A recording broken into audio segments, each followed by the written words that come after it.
Just Like Us is a more of a embracing, universal film with diversity. I don't know. It's got family and comedy, and it's got objective sort of points of views, and several screenings people have laughed and cried and made them think. Has made people want to travel to the Middle East since they've seen this film. It's like, oh, that's interesting. I never knew Beirut was like that, or this country was like that.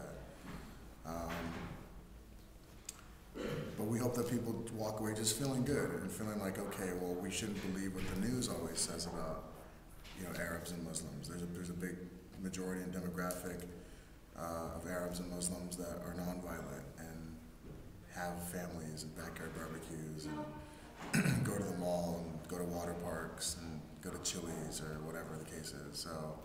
And can laugh at jokes. And can laugh at jokes, And,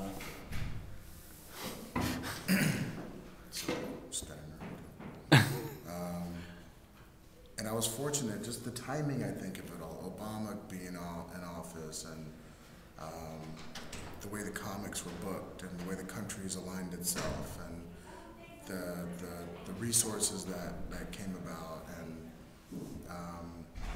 just the general support. We had people signing releases that, it was really easy to get people to sign off on releases, which oftentimes you're making a documentary, nobody wants to sign a release because they're not quite sure what the thing is about, or what do I get out of it. And, it was nice to have people believe in the project, so that says a lot.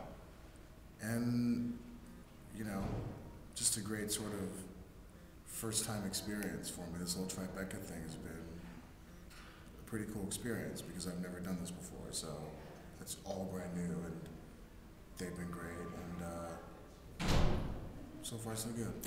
One of the things you talk about in the film is the importance of being able to laugh at yourself, and showing that if Arab people can laugh, then that's like part of the solution in terms of showing that Arabs are just like us, and also helping Americans see Arabs in a different light. There's a lot of talk in America about racial or ethnic humor. As someone who's a comedian, where do you see the line between when you're helping bridge the gap and when you're really making the gap worse? It's like a two-part question. I think, pushing the line racially or culturally, or are you talking as far as content is concerned with being too explicit? Just talking in terms of maybe stereotypes. Okay, so sort of poking fun at your own stereotype. Yeah. Or perpetuating a stereotype. Yeah. When are you perpetuating a stereotype, and when are you? See, that's.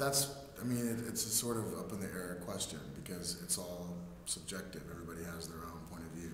Right. Some people might agree with it, and some people might disagree with it. I don't think there's really an answer for that because. You can do the joke about the guy who's got the hairy chest and speaks with an accent and has the gold chains and eats his falafel sandwich and brushes teeth with hummus and that kind of thing. It's funny to admit it for a minute, and then it's like, okay, well, what's next? So it's how far can you evolve the joke or the premise? I don't know. I think everybody has different types of humor they like. I personally poke at the stereotype, but I also poke fun at people who poke fun at the stereotype. So I kind of flip both sides and see if I could juggle both. And sometimes that's dangerous water, to tread on. And sometimes. Right. Dave Chappelle had reached that point where he felt like there was no good that was coming out of what he was trying to do with poking fun at the stereotypes. Yeah, well, Chappelle probably, he's got his own journey he's on, and I think that, as a comedian, there are different times in your life where you have to go experience life and bring new stories to the stage. So maybe that's his thing, I know for me, there'll definitely be a time when I probably take a break and reflect and process and bring a whole new perspective onto the stage. I think comics normally do that.